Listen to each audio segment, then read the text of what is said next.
ড্রাগসহ পাথারকান্দি ৩ যুবক আটক ত্রিপুরা পুলিশের জালে। গোপন সূত্রের ভিত্তিতে বিপুল পরিমাণ ড্রাগসহ গাড়ি সমেত পাথারকান্দি 3 যুবককে হাতে নাতে পাকড়াও করল উত্তর ত্রিপুরার ধর্মনগর থানার পুলিশ। বৃহস্পতিবার রাতে AS 06B2143 নম্বরের একটি গাড়িতে করে পাথারকান্দির ড্রাগস পাচারকারীরা ধর্মনগরের রামেশ্বর এলাকায় পৌঁছালে আগাম খবরের ভিত্তিতে তাদের গতিবিধির উপর নজর রাখে ত্রিপুরা পুলিশ। পরে তাদেরকে চ্যালেঞ্জ জানিয়ে আটক করা হয়। ধৃতদের মধ্যে রয়েছে 19 বছরের শাহাবুদ্দিন, 23 বছরের সুমন উদ্দিন ও 25 বছরের রাইজুল উদ্দিন। উভয়ের বাড়ি পাথারকান্দির বারুই গ্রামে।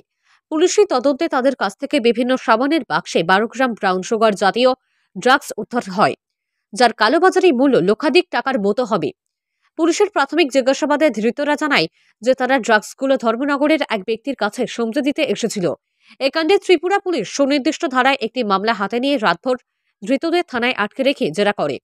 এ মর্মে পুলিশের তদন্তকারী অফিসার মমতাজ হাসিনা জানান যে শুক্রবার তাদেরকে ধর্মনগর জেলা ও দায়রা জজ আদালতে সুপর্দ করা হলে তাদের ঠাঁই হয় জেল হাজতে। এতে জড়িত অন্যদের খুঁজে বের করতে পুলিশি অভিযান চলবে। পাথারকান্দি থেকে মলয় কুমার দাসের প্রতিবেদন, নিউজ PBN বাংলা। কেস হয়েছে NDPS অ্যাক্টে। গতকালকে রাত্রে আমার কাছে একটা ইনফরমেশন আয়ে যে আসামের দিক থেকে একটা গাড়ি আইতেছে সাসপেক্টেড, যার নাম্বার হলো AS 06B2143।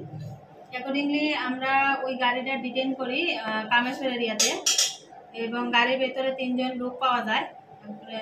গাড়িটা সার্চ করার পরে একটা ব্রাউন সুগারের কেস পাওয়া যায়, যার অনুমান ওজন 12 গ্রাম। তারপরে একটা NDPS একটা কেস হয়েছে, কেস নাম্বার 05/24, সরি 06/24।